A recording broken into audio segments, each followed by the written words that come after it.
Bueno, bienvenidos al tercer encuentro de este club de lectura de Red Compleja sobre el Cisne Negro de Nassim Taleb.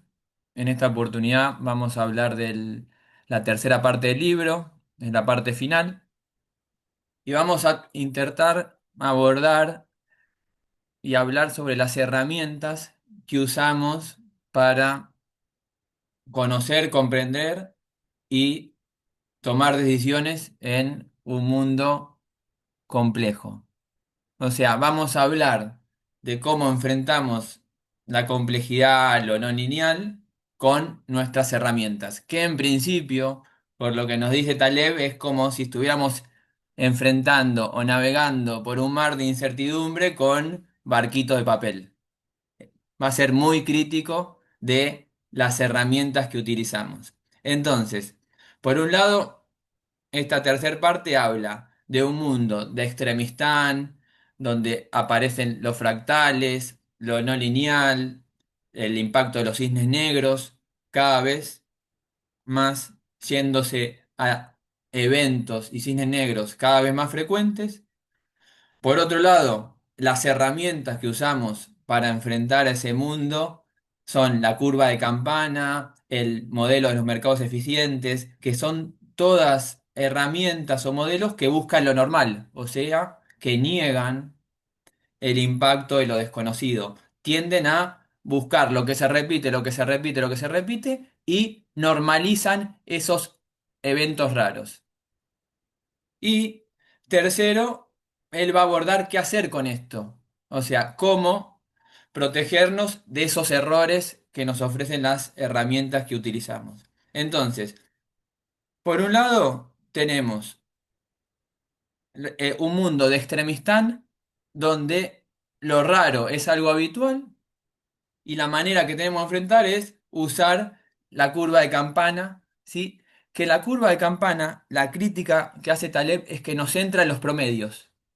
Y los promedios no son relevantes si somos sensibles a las variaciones. ¿Qué quiere decir? Si los cambios de temperatura afectan a nuestro cuerpo, el promedio de temperatura de los últimos 10 años no nos dice nada. Si una pequeña variación nos mata. Él usa el ejemplo de la abuela. Si, si el promedio de temperatura es de 10 grados, pero eso implica que hay momentos de 30 grados y hay momentos de -10, y mi abuela cuando hace menos de 5 grados se muere, o sea, aparece el riesgo de ruina, ese promedio no me sirve de nada. Y lo que vamos a ver que en la vida real somos recontra sensibles a la variación.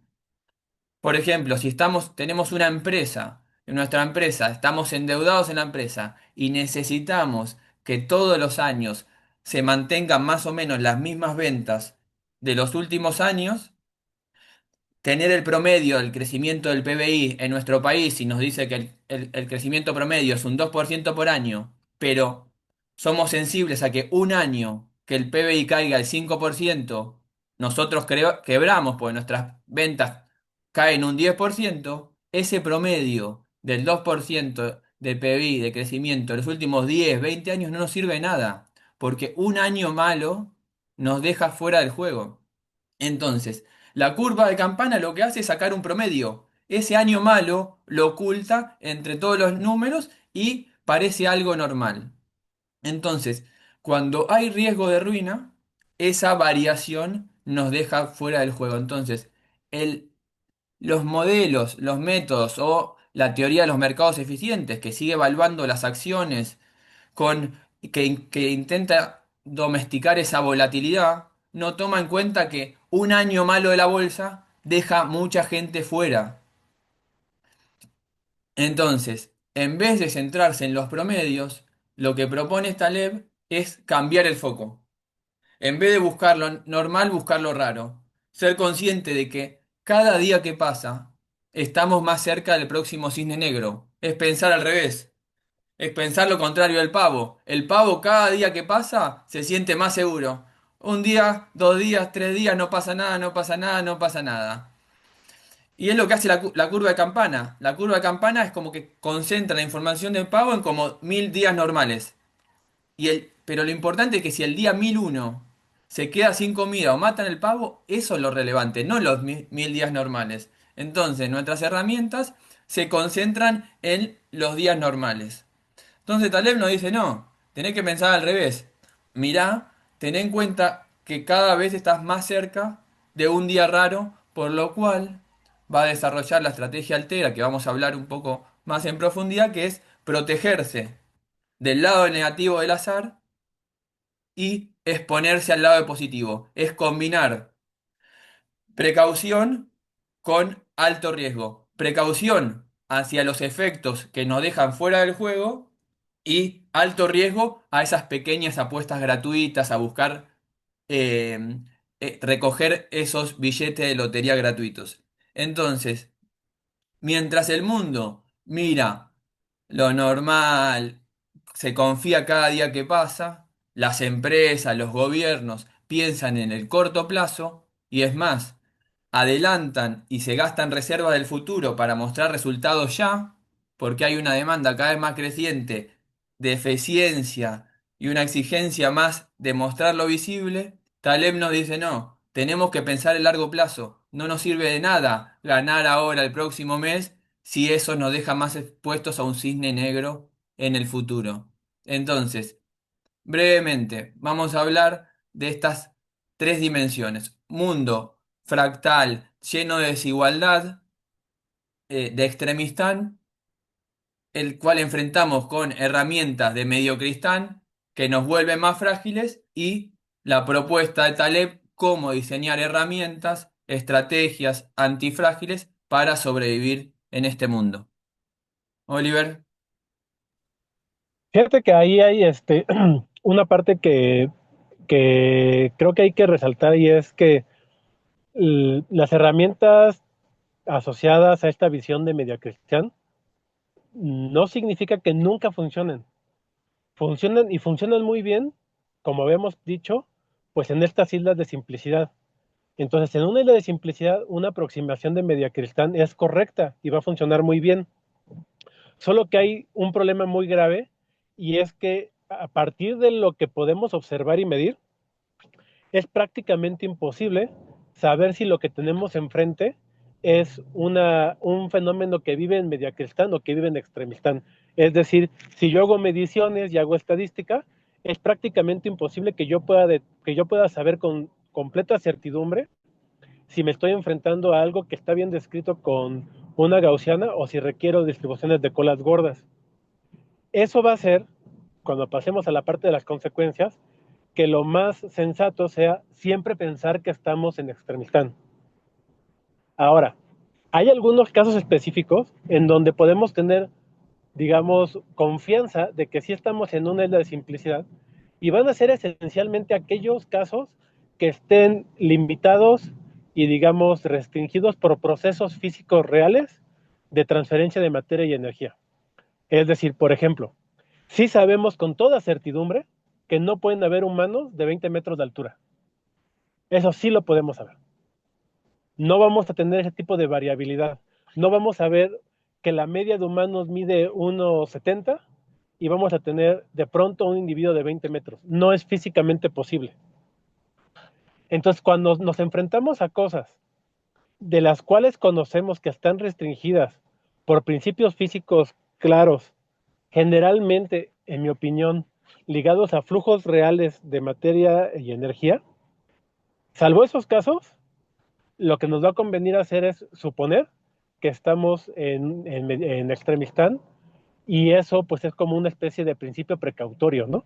Ante la posibilidad de riesgos catastróficos, entonces tenemos que asumir una aproximación, digamos, anticipatoria y de precaución y no esperar a que ocurran las cosas. Entonces era un punto que quería hacer, que quería aclarar, Lucas. Sí, perfecto. Y se condice con él lo que va, de los que nos va a hablar, que es la estrategia altera. Él dice, amo el azar, odio el azar. Por momentos soy recontra confiado, por momentos recontra desconfiado.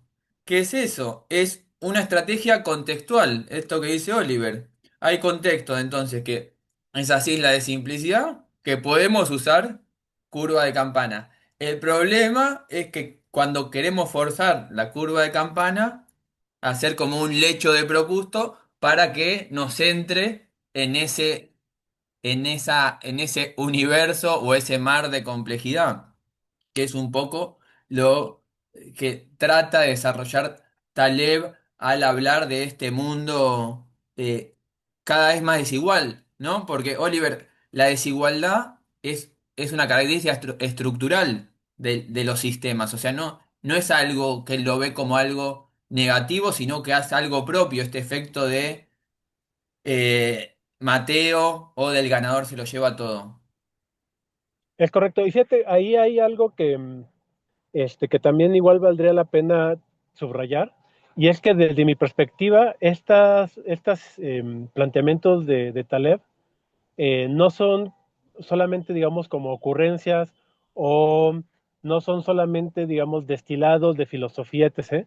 Creo que muy en el fondo él ha sido capaz de reconocer propiedades realmente fundamentales de todos los sistemas complejos y estos contrastes eh, entre estar en extremistán y estar en mediacristán pareciera ser que es algo que es ecológico evolutivo. Les voy a dar el ejemplo. No sé si ya lo mencionamos, pero en individuos que son jóvenes y sanos, si uno se fija en dos variables fisiológicas importantes como la presión arterial y la frecuencia cardíaca, uno observa lo siguiente. La presión arterial el organismo exige que esté limitada a cierto rango de valores. Es lo que llamamos una variable homeostática, que se mantiene estable a lo largo del tiempo. Tú no puedes pasar de tener presiones muy bajas o tener presiones muy altas porque te mueres literalmente.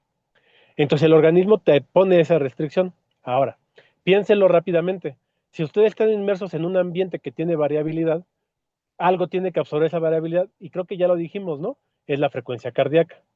Entonces, esta condición como de balances de opuestos complementarios de los que hemos estado hablando en las sesiones pasadas, no son solamente como una observación o como una propuesta filosófica, sino que pareciera ser que son en realidad el efecto de procesos ecológicos evolutivos que le ocurren a todos los sistemas complejos adaptativos, incluyendo a todos los seres vivos y por supuesto también incluyendo a los procesos sociales. Entonces van a haber combinaciones interesantes e importantes entre lo que es Mediacristán, sobre todo cuando tienes cosas como variables o procesos que vamos a llamarles en general homeostáticos o que requieren estar controlados dentro de ciertos rangos y van a estar típicamente asociados a una o más, pueden ser redes de, pero bueno, al menos a una, a otro proceso o a otra variable que permita la absorción. Y esas variables que permiten la absorción, lo que hemos observado empíricamente es que tienden a tener colas largas hacia la derecha. Entonces, y eso es lo que estoy tratando de resaltar, no es una propuesta, digamos, intelectual en la nada, sino que es algo que se observa en la naturaleza de forma consistente y de hecho es todavía más universal. Pareciera ser que este fenómeno de colas largas, de fenómenos que tienen un azar cuyos resultados son invariantes en la escala, si tú observas el fenómeno a diferentes escalas, vas a obtener el mismo tipo de aleatoriedad, el mismo tipo de resultados estadísticos. Esa invariancia de escala, en general, es algo que podríamos llamar una simetría. Y esa simetría probablemente es el único principio realmente universal de todos los sistemas complejos. Pareciera ser que en el momento en que los procesos físicos empiezan a generar interacciones y se empiezan a autoorganizar, de forma natural lo hacen de tal manera que haya invarianza de escala. Y esa puede ser geométrica con los fractales o puede ser dinámica en este tipo de fenómenos de procesos que tienen colas gordas hacia la derecha en sus distribuciones de probabilidad. Y eso, Oliver, se expresa en lo que nosotros observamos como desigualdad, o sea, como esa ley de Pareto. Es correcto, efectivamente.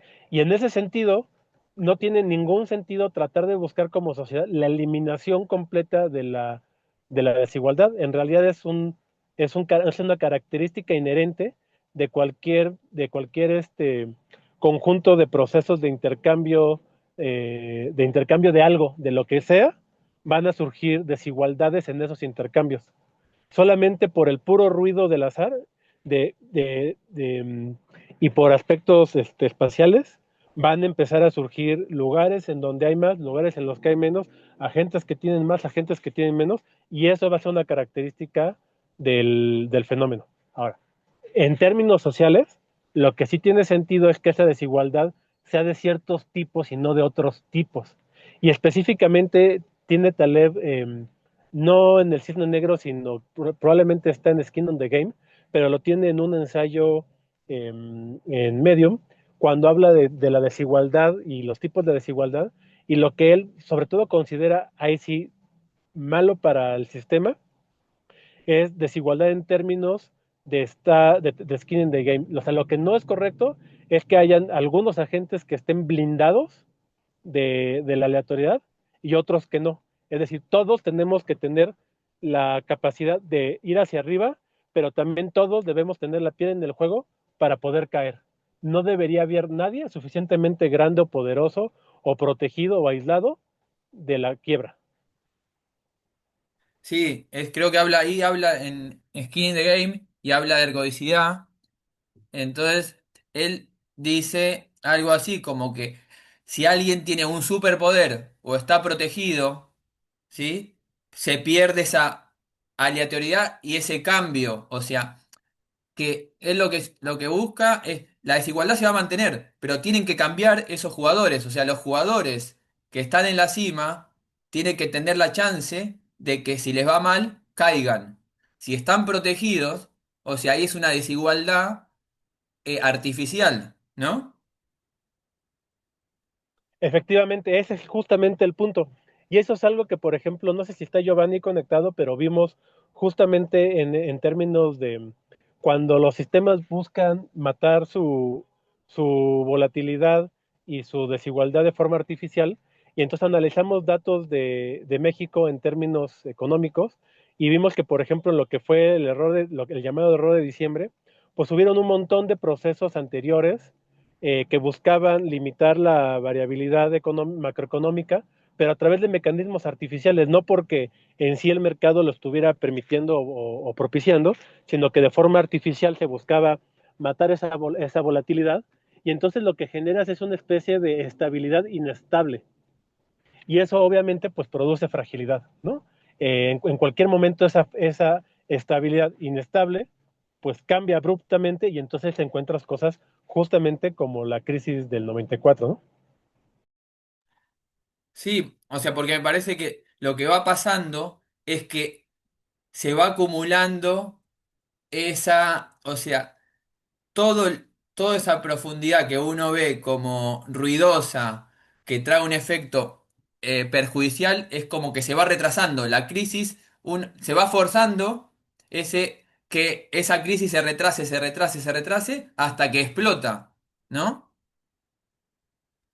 Efectivamente, yo ahí lo vería justamente como en el símil de la presión arterial y la frecuencia cardíaca, como estar bajo medicación. Entonces, artificialmente estás manteniendo tu presión arterial en los límites que quieres, pero eso es frágil, o sea, en algún momento eso puede cambiar abruptamente, ¿no? Entonces, eh, creo que en el fondo tiene que ver con la existencia de estas duplas, como de procesos que requieren ser controlados, que requieren ser homeostáticos, y procesos que son controlantes. El punto está en que si tú eliminas la existencia de los mecanismos controlantes, entonces para mantener la homeostasis, pues requieres hacer cosas artificiales, ¿no? Entonces creo que mucho de lo que Taleb llama procesos de fragilización tiene que ver con el rompimiento de estas duplas. Esa es una opinión personal, ¿eh? No, eso no, él no lo dice así. No, pero tiene sentido porque él se concentra mucho en ver la estructura, o sea, va a trabajar en esto, porque él dice que en distintas escalas, o sea, para que un sistema sea robusto, sea antifrágil, tiene que mantenerse esos mecanismos, ¿sí? De que el error tenga costo, o sea, que el error no se pague esto de que no se jueguen la piel, de que estén protegidos, de que agentes tengan ventajas y esas ventajas sean permanentes, o como él llama, que se pague con dinero del contribuyente los errores de las grandes empresas, tiende a fragilizar el sistema y a fragilizarnos a todos como sociedad. Entonces se preocupa mucho por esa lógica de un, en distintas escalas, una provincia frágil, un país frágil, un mundo frágil. O sea, como que en cada escala, fragilizar el entorno termina fragilizando al sistema. No sé, Oliver, si querés que abramos a preguntas y a debatir un poco, o quedó algún tema Sí, más que... quizás solamente plantearles, porque a lo mejor eso va a abrir comentarios, y es que, o sea, ya hablando en términos de estrategias y otra vez hablando en términos como de balances, como que estas duplas control-controlante, creo que tiene que ver también como con las nuevas ideas que está generando Nassim alrededor de sus principios política, ¿no? Entonces él está generando como estas estructuras jerárquicas, lógicas jerárquicas sobre cómo pensar las organizaciones sociales y políticas y cómo se institucionalizan y demás, y cuáles serían como los principios fundamentales que llevarían a una organización social que fuera antifrágil, ¿no? O lo más antifrágil posible, dado un contexto específico. Y ahí yo tengo una opinión muy particular que les comparto así como opinión, y es que yo creo que en general, eh, creo que a veces la polarización nos hace no entender estas duplas y no entender el poder de los equilibrios de los opuestos complementarios, y en particular creo que en general suele ser mucho mejor tener gobiernos de derecha con, con oposición muy fuerte de izquierda. Y en general resulta mal tener gobiernos de izquierda con oposición de derecha. Y creo que ahí hay una simetría en términos como de estas ideas de la regla de la minoría. Me parece que la izquierda sabe hacer muy bien resistencia. Son en general minorías muy, vamos a decirle sin que sea peyorativo, minorías muy necias, muy combativas, y entonces generan una buena resistencia, generan muy buenos mecanismos de compensación y de control al poder. Creo que la derecha no es tan buena haciendo eso, no generan minorías de este estilo tan fácilmente, o no por lo menos en nuestro contexto moderno, y entonces suelen ser malos contrapesos al poder. Entonces, creo yo que es bien necesario, como en entender estas duplas y estos opuestos complementarios, valorar al opuesto. Es decir, eres de derecha, eres conservador, pero valora a tu opuesto, porque tu opuesto es como alguien que practica artes marciales y alguien hace cosas del estilo, por ejemplo, Aikido. Está quien practica, uno de ellos dos está haciendo la técnica, digamos, de ataque, y el otro está haciendo la técnica de desvío del ataque, y el que está recibiendo el ataque solamente va a poder ejecutar bien su técnica si el otro hace bien la suya, y viceversa. Si el que hace ataque tiene a un compañero que es inexperto y le desvían la técnica, lo pueden lastimar muy fácilmente. Entonces, ahí creo que hay una lección, digamos, filosófica y ética en torno a la valorización de nuestros opuestos. Y ahora sí, a lo mejor eso abre el pie como a discusión y preguntas. A ver quién se anima.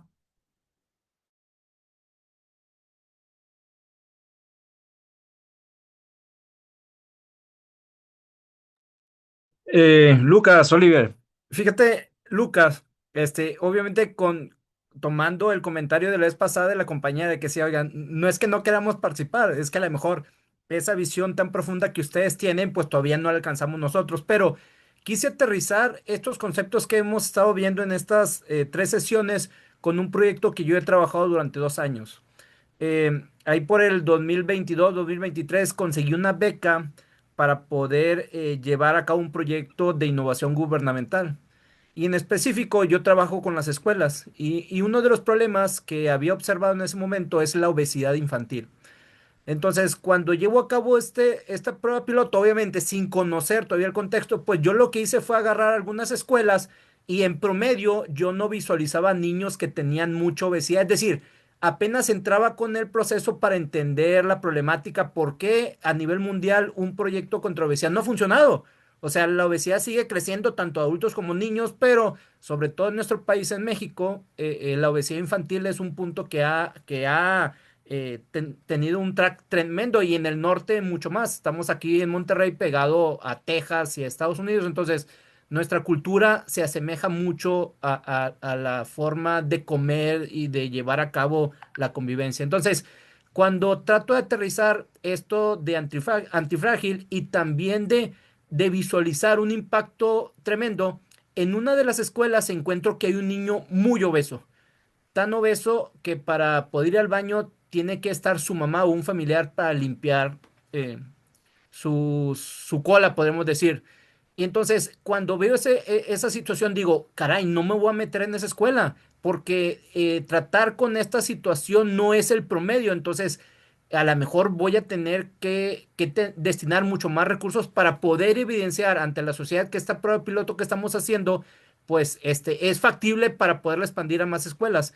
Pero con la plática de ustedes y entendiendo, pues resulta que a lo mejor el impacto mayor sería atacar esta situación de este niño, porque en el proceso aprendería muchas más cosas de situaciones extremas que del promedio.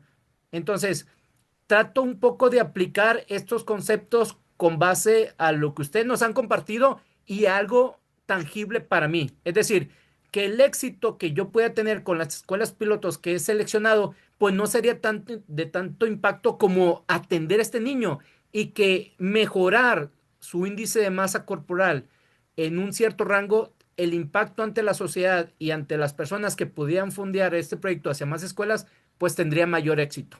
Creo Es, que con cor- este proceso trato de entender esto. ¿Qué onda, Oliver? es correcto, yo creo que ese es un ejercicio muy bueno, el tratar de aterrizar los principios filosóficos y teóricos del libro a casos concretos específicos que sean útiles para nosotros.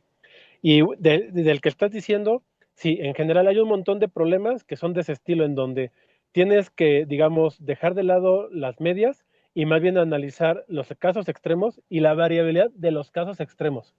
Y sí, efectivamente, yo creo que en buena medida por eso los influencers terminan siendo influencers porque entienden intuitivamente el poder de los casos extremos. Sí, yo creo que a nivel de comunicación, pues cambiarle la vida, aunque sea a un niño con un problema muy grave, es muchísimo más poderoso en términos del impacto de comunicación que bajar 100 gramos a todos los niños de la ciudad. Si todos los niños de la ciudad bajan 100 gramos, a nadie le va a importar. Pero si le salvas la vida o le cambias la vida a un solo niño que realmente tenía un problema pues que pone en riesgo fuerte su salud, eso sí impacta mucho. Entonces creo que eso es algo que es como una elección para muchos problemas, más allá de tu caso particular, el fijarse en los extremos y la variabilidad de los extremos más que en las medias. Ahora, específicamente de obesidad, te recomiendo que veas el trabajo que está realizando Chris Stephens del Centro de Ciencias de la Complejidad de la UNAM. Él también está en el Instituto de Ciencias Nucleares. Tienen un proyecto que se llama Conductoma, y en este Conductoma, parte de ese proyecto tiene que ver con mapear cientos de variables sociales, médicas, psicológicas, etcétera, alrededor de la obesidad. Entonces lo que están haciendo es así, juntando una gran base de datos para entender cómo emergen las cómo emergen las conductas que llevan a los individuos a tener problemas de obesidad. Entonces ese proyecto podría ser muy interesante para ti, pero desde una perspectiva todavía más televiana, algo que es súper importante quizás poner en la mesa es que aplican a otro tipo de sistemas, no solamente a lo social, y en particular para obesidad. Creo que cuando se van a hacer las cartas, todos los primeros lugares se tienen que dar el reflejo de que es el primer que va a morir. ¿Me perdí? ¿Hay alguien ahí tiene ruido? Igual lo Giovanni. puedes mutear. Ah, por ahí muteate, Giovanni, Sí, muteate. espérame, perdón. No, no sé por qué siempre entra con el micrófono abierto. Una No te disculpa. preocupes. No, te agobies.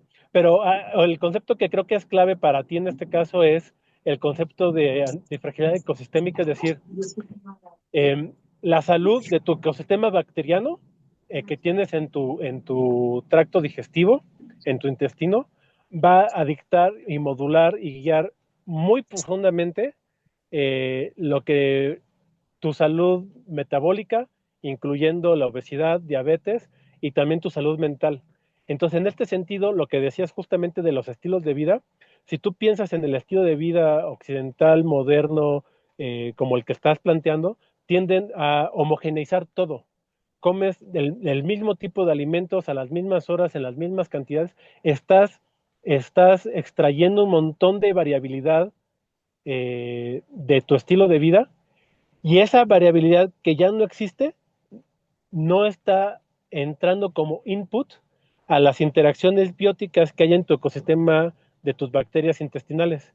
Y entonces las diferentes bacterias que habitan en tu intestino y que hacen un montón de cosas en términos fisiológicos, metabólicos, endocrinólogos y demás, inclusive con efectos claros hacia salud mental por presencia y permanencia por ejemplo, ansiedad o depresión, esa variabilidad que no le entra al ecosistema lo modifica y entonces van a haber más bacterias que antes no habían, otras no van a estar, las interacciones van a cambiar completamente y por eso tú puedes, por ejemplo, que hay personas que estaban en un estado de obesidad y empiezan a hacer ejercicio y dieta y el otro hace el mismo ejercicio y la misma dieta y unos sí bajan y otros no. Probablemente esas personas, su problema es que tienen una disbiosis intestinal, ¿no? En su microbiota intestinal.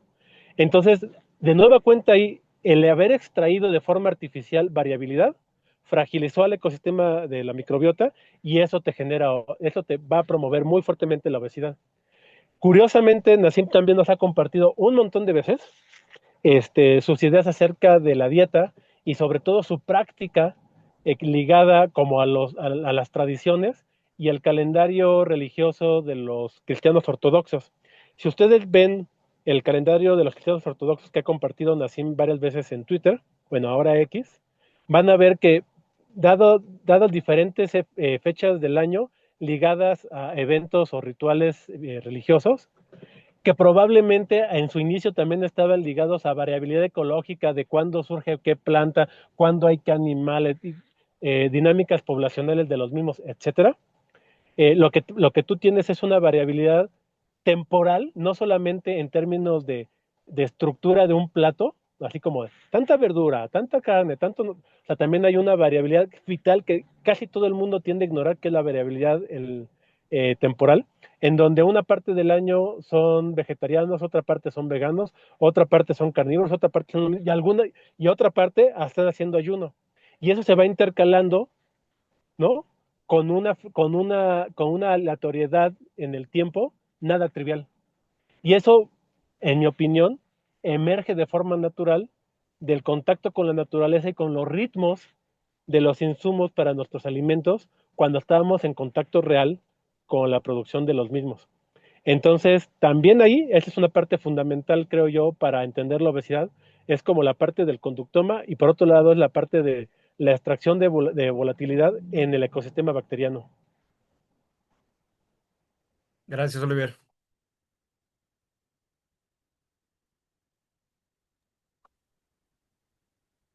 ¿Quién más? ¿Quién se anima por ahí?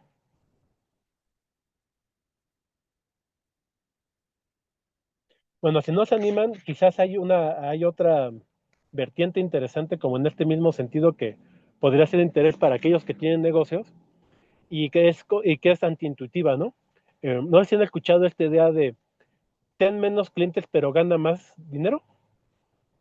Cómo a veces tener los clientes adecuados, que te pagan bien, que valoran tu trabajo, que no te exigen tanto tiempo y que demandan tu atención, puede liberarte tiempo y, digamos, atención para ellos o para prospectar nuevos clientes, y cómo al disminuir tus clientes podrías generar más dinero.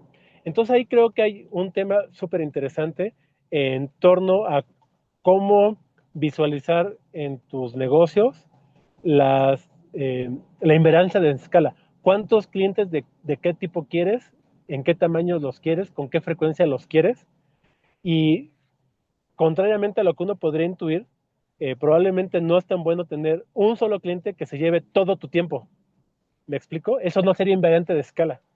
Tú quisieras que clientes grandes absorban más tiempo, sí, esfuerzo y atención, pero no de forma ilimitada, porque eso va a hacer que clientes grandes requieren más tiempo, mediano tiempo, clientes pequeños, menos, en ciertas cantidades, en ciertas proporciones, que se van a conjugar de forma armoniosa, en principio, siguiendo una invariancia de escala, ¿no? Entonces, eso podría ser también como interesante a la hora de querer aterrizar estos conceptos en algo más práctico que les sirva como a ustedes, ¿no? Sí, y eso se conecta también con el tema de las asimetrías, porque nosotros es como que parecería que tenemos clientes y que los valoramos todos igual, y muchas veces siguen esa lógica 80-20. El 80% de los ingresos vienen de un 20% de los clientes, esos clientes importantes. Y a veces hacemos al revés, le destinamos el 80% de nuestro tiempo a ese 20% de los, en realidad, destinamos el 80% de nuestro tiempo a productos diseñados para el 20% de nuestros ingresos. O sea, no jugamos con esas asimetrías a favor. Quiere decir, hay esos 10 15 clientes que Oliver dice son los importantes, son los que le tenemos que destinar más tiempo. Pero a veces la atención se va a lo normal, ¿sí? Sin ver estas asimetrías dentro que son parte de los sistemas complejos, de los sistemas sociales. Y lo mismo pasa con las políticas públicas, ¿sí?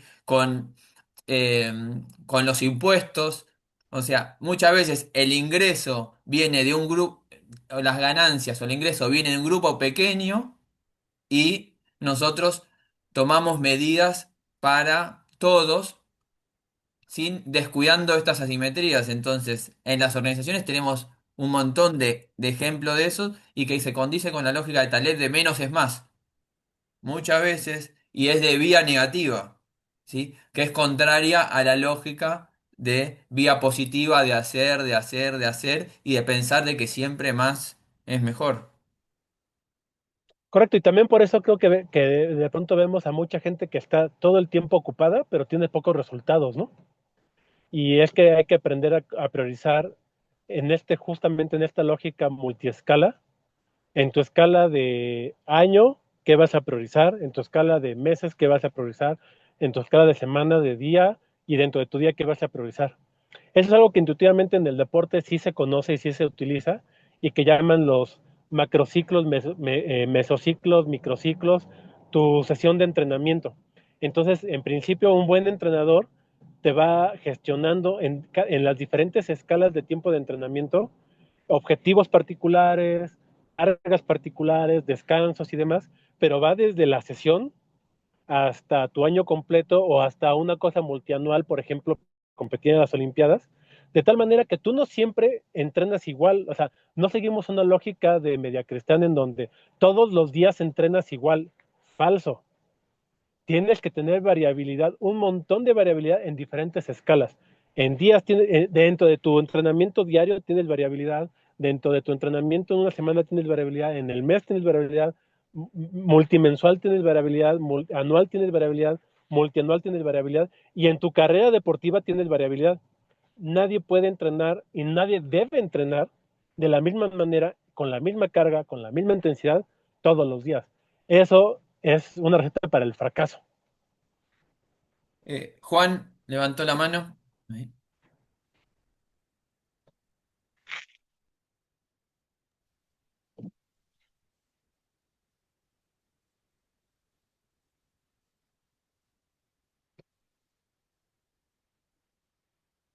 Juan, ¿querías decir algo? A ver. Ah, tenía el micrófono apagado. Ahí, ahí. Correcto. Em, Cuando leí el libro me, me quedé pensando en algunas cosas, pero una de ellas es em, eh, que se habla de extremistán, como que se clasifica como extremistán a eh, muchas cosas son compatibles con la no linealidad de Extremistán. O sea, Extremistán es aquello que no es Mediocristán. Mediocristán es el mundo donde vos tenés una relación lineal entre el input-output. No sé, trabajás el doble de horas y recibís el doble de beneficios porque sos leñador y cortaste el doble de madera, por ejemplo. Pero después, cuando habla de Extremistán, y bueno,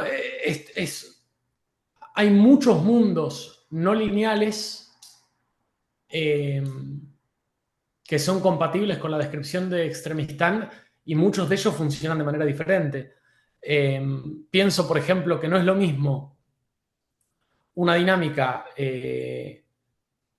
tipo libre de escala que una dinámica en la que el ganador se lleva todo, por ejemplo. Muchas cosas que él describe, por ejemplo, no sé, tipo ser un escritor famoso, que bueno, si sos un poco mejor escritor, recibís mucha más fama. No sé, siento como que en las redes sociales y en el mundo actual, cada vez más el mundo de Extremistán se acerca más a un mundo donde el ganador se lleva todo y no a algo un poco proporcional donde tenés tipo una ley de potencias o algo más parecido a eso. De Sí, hecho, tienes toda la razón. a Perdón, mí, te interrumpí, sigue. no, o sea, como que una cosa que menciona Taleb es que es muy difícil tener una medición concreta de la distribución de dinero, porque vos no podés tener una muestra chiquitita que sea representativa de la totalidad, justamente porque, bueno, tenés una distribución de long tail o etcétera. Siguiendo ese razonamiento, no me queda claro por qué uno asumiría que la distribución del dinero es efectivamente una ley de potencias y no algo que se aproxima cada vez más, no sé, por ejemplo, una exponencial o algo en donde el ganador se lleva todo. No me queda del todo claro. Yo tendría una hipótesis de que en realidad está más concentrado todavía que una ley de potencias. Eh, y todo esto lo digo porque, o sea, esto fue una larga introducción a un problema que es el de la motivación, que es que Taleb dice que le gusta mucho vivir en Extremistán, que le divierte más, que medio, o sea, justamente le pone el nombre medio cristán. Pero la realidad es que yo siento que mucha gente, especialmente la gente que pierde en Extremistán, es más infeliz. O sea, si Extremistán funcionara como un juego en donde el ganador se lleva todo, que digo, hay muchos extremistanes posibles y estuvieron describiendo extremistanes que no funcionan tanto como un juego donde el ganador se lleva todo. Pero si funcionara como un juego donde el ganador se lleva todo, en general ese tipo de juegos, la mayoría desiste, o sea, la mayoría dice, bueno, ya está, yo no voy a ganar nada, es lo mismo hacer 10 horas de esfuerzo, 20 horas de esfuerzo, 50, porque nunca voy a llegar a ser el mejor corredor de la historia, ¿viste? Yo no practico jabalina porque sé que nunca voy a ser el mejor de jabalina del mundo, que practicar 10 horas o 15 o 20 o 30 nunca me va a servir de nada la jabalina. Y bueno, a medida que más cosas van siendo así, yo siento que hoy la gente toca menos música que hace 20 años. Y creo que tiene mucho que ver con que se concentró la atención en pocos influencers en redes sociales. Siento que hoy, o sea, o no sé, cada vez menos gente, por lo menos en mi país, que busca la carrera tradicional, del empleo tradicional, de ir, cumplir el horario, etcétera. Y justamente en esos juegos donde el ganador se lleva todo, cada vez más gente, eh, viste, tiene esa fiebre del oro, busca ganarse la lotería, busca dejar todo por el trading, ¿no? Como el crecimiento de las casas de apuestas.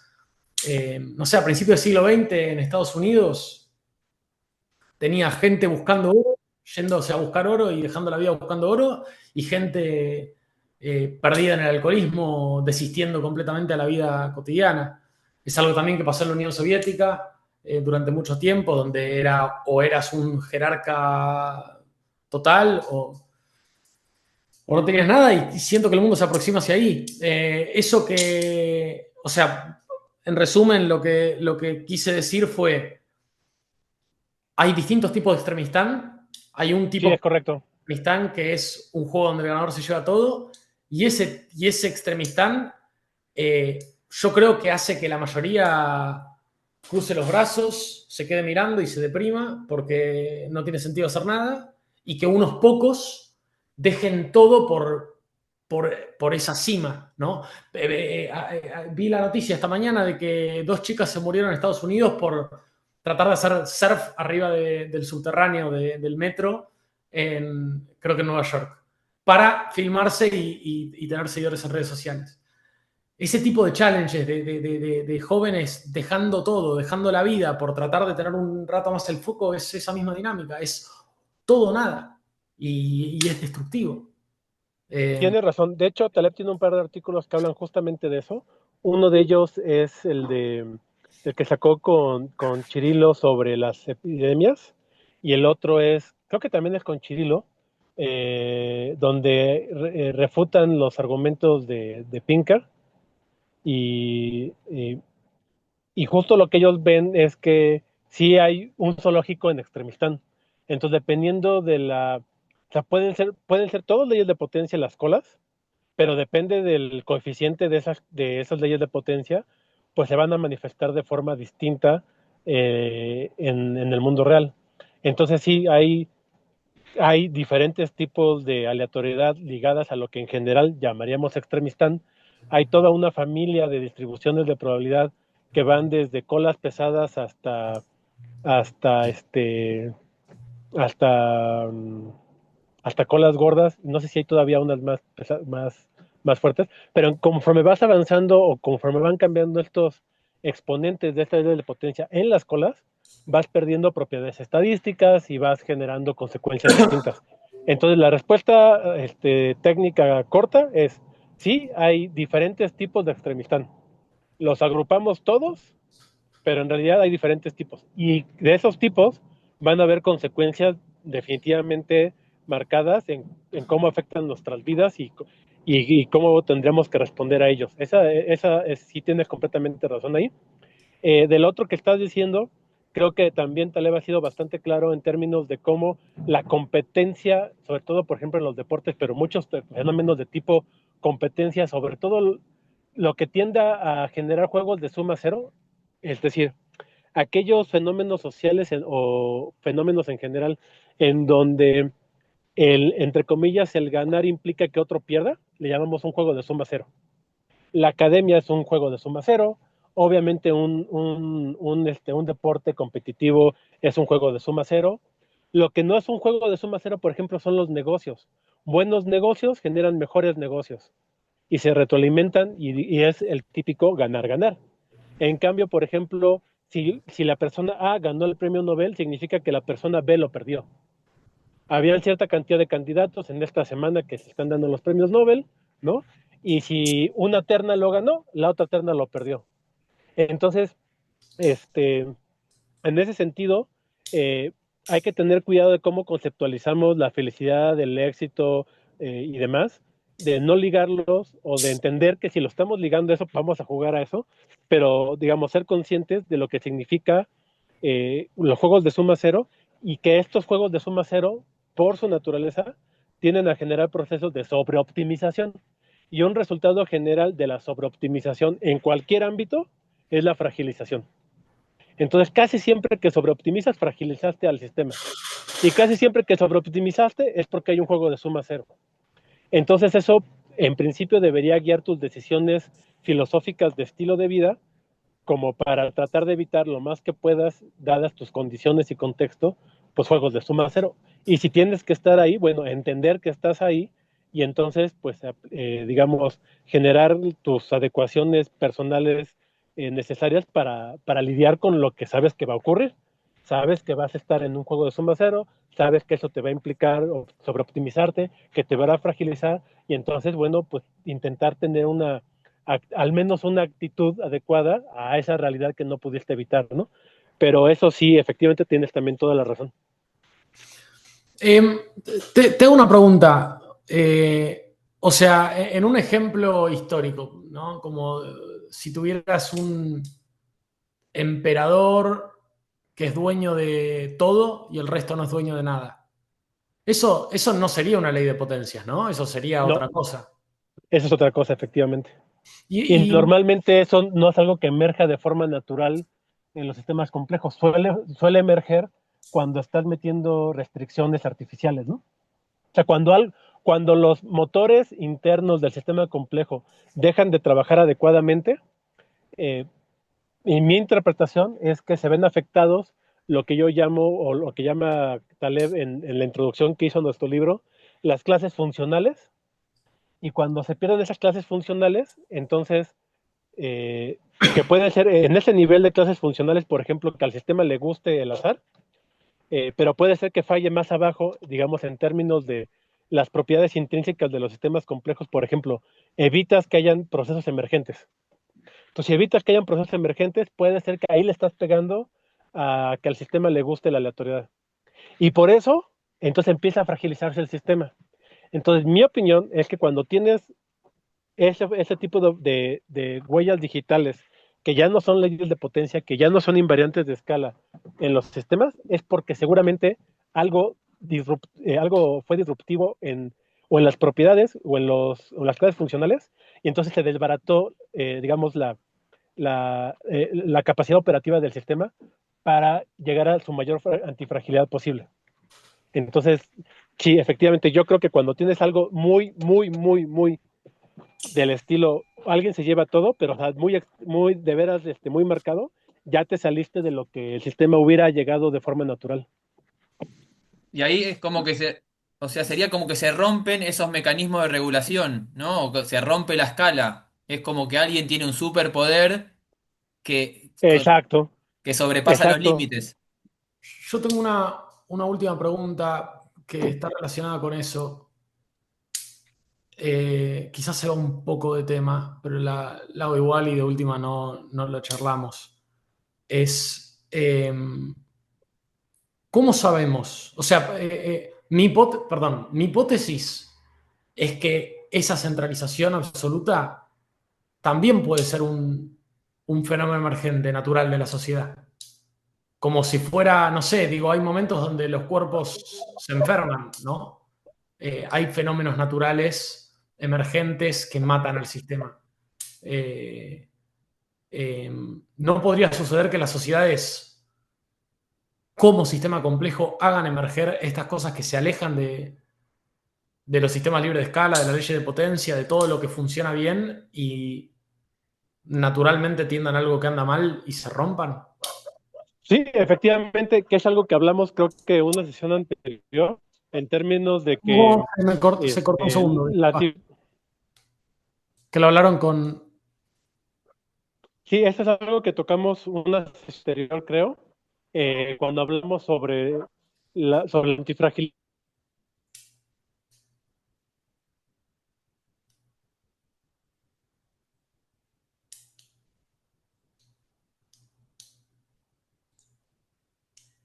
Oliver, ahí creo que te perdimos, a ver. Algunas sociedades van a explorar un tipo de soluciones, otras sociedades van a explorar otro tipo de soluciones, etcétera, pero colectivamente entre todas las sociedades están explorando la mayor cantidad de configuraciones en el espacio de organización, y algunas van a fracasar. Y necesitamos que algunas fracasen para que en la colectividad, la civilización humana, alcance la mayor antifragilidad posible. Por eso es que para mí, en mi opinión, no existe algo así como una sociedad fracasada o una sociedad mejor que otra o una cultura mejor que otra. Todas son parte de esa exploración colectiva humana en el espacio de todas las posibles organizaciones sociales. Y sí, algunas van a fallar y esa falla va a ser orgánica a ese nivel. Sí, Mm. y en esa lógica me parece que también Taleb habla de que el ganador se lo lleva todo, pero el tiempo le agrega también volatilidad y ese ganador lo puede perder todo, ¿sí? Y se conecta con lo que decíamos antes, o sea, no quiere decir que ese beneficio se mantenga para siempre, ¿sí? Y también se conecta con algo que hablabas antes, Oliver, que es de la relación con el contexto. O sea, el contexto cambia y los ciclos. Y nosotros, el pensamiento occidental, como tiene una negación de la relación con el contexto y como que piensa que puede domesticar el contexto, que cada vez el determinismo le puede ganar al contexto y en cambio este aprendizaje ancestral que decía Oliver es convivir con el contexto, o sea, aprovechar el contexto cuando no es favorable usarlo a nuestro favor, cuando no es conveniente comer otros alimentos, ¿no? Y es una relación mucho más armoniosa que la que parecería tener Occidente, que es forzar el contexto, ir a esta normalización, estandarización y sobre eficiencia, ¿no? Como que niega esa variabilidad del contexto y esa aprendizaje dinámico con el contexto. Yo creo que es una especie de cama de Procusto, ¿no? Y efectivamente el contexto es súper importante. Yo no lo he leído, pero a través de Giovanni, que es así como mi avanzada en la exploración de nuevas ideas, me ha platicado bastante sobre este libro del Amanecer del Todo y cómo hay evidencia antropológica sobre, digamos, como oscilaciones en estructuras sociales, en grupos particulares, y dependiendo del contexto se organizan de una manera o de otra manera. Entonces, efectivamente, ahí lo que es vital es tener como el buen balance entre la estructuración social y la flexibilidad social, ¿no? Si tienes una sociedad demasiado rígida, pues no vas a ser capaz de adaptarte a los cambios de contexto. Y si también tienes una sociedad demasiado flexible, pues nunca vas a generar estructuras que prevalezcan en el tiempo, ¿no? Entonces, esta idea civilizatoria, pues como que pareciera requerir otra vez de un buen balance entre estos opuestos complementarios. Sí, que es como la idea de la replicación y las mutaciones, ¿no? Si tenés replicaciones todas exactamente igual, no tenés esas esos pequeños cambios evolutivos, ¿no? Pero en cambio, si tenés todas mutaciones y no tenés replicación igual, se pierde en el tiempo, ¿no? Es ese balance entre los dos. Sí, y está mediado por el contexto, ¿no? Entonces, esos ejemplos que hablan en el libro me parece que podrían ser bien interesantes, justo en la pregunta que estaba haciendo el compañero.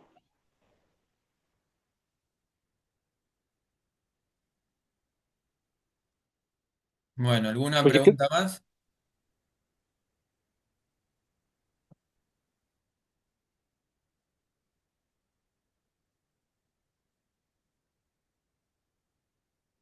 pues creo que ya andamos sobre el tiempo, ¿verdad, Lucas? Sí, sí, por eso. Va a quedar para otro momento, Oliver, lo que dijiste de la polarización y eso, que es un debate bastante interesante. Creo que nos va a llevar una charla y de la derecha y la izquierda y esa relación complementaria, así que bueno, lo podemos dejar Bueno, para otro encuentro. quizás un último comentario, si me dejas, es, eh, yo creo que o en los comentarios del video o en el Substack o en el grupo de WhatsApp, les dejo la liga de un pequeño ensayito que hizo justamente sobre la felicidad y el tema como de, efectivamente, los diferentes tipos de felicidad en torno a las ideas de Mediacristán y Extremistán, ¿no? Entonces, por ejemplo, si tú tienes un estilo de vida que es muy homogéneo en muchos sentidos, pues si te va bien, estás como todo el tiempo en un cierto nivel de confort adecuado, bonito, lo que quieras, pero tampoco estás experimentando estos picos de felicidad consumada, ¿no? Es decir, por ejemplo, pues vivir solo es más fácil que vivir en compañía, ¿no? Pero vivir en compañía, pues te expone a momentos de serendipia y a movimientos como los de sincronización emocional, espiritual, etcétera, que te permiten tener como vistazos de, vamos a ponerlo poéticamente, de la divinidad, ¿no? Y eso lo pierdes, pues si vives en aislamiento, ¿no? Aunque en aislamiento podrías tener un mejor control de homogeneizar tu felicidad. Entonces, yo creo que hay ahí un juego interesante en cómo conceptualizamos la felicidad en términos de la aleatoriedad. Y creo que esa es una parte que a veces no percibimos y a veces queremos como, al querer negar los aspectos negativos de cuando te va mal, pues no vemos que si lo quitáramos, que si quitáramos esa aleatoriedad, pues también nos estaríamos privando de esos grandes picos positivos, ¿no? Oliver, no entendí si dijiste que lo compartiste eso en el grupo. No, se los comparto luego en el grupo y para que Bien, lo peguemos ahí en los comentarios. buenísimo.